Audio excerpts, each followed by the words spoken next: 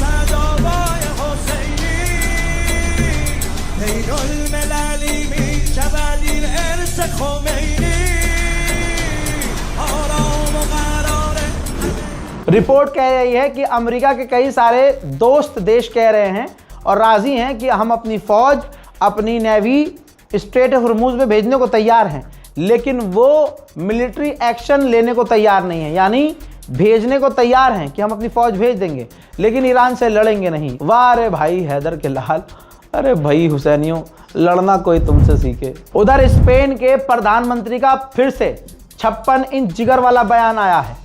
कहा कि ये इलीगल वॉर है और इस जंग को हम किसी भी हालत में, किसी भी सूरत से सपोर्ट नहीं करते। Ningún plan, por ambicioso que sea, podrá neutralizar todas las miserias de esta guerra ilegal.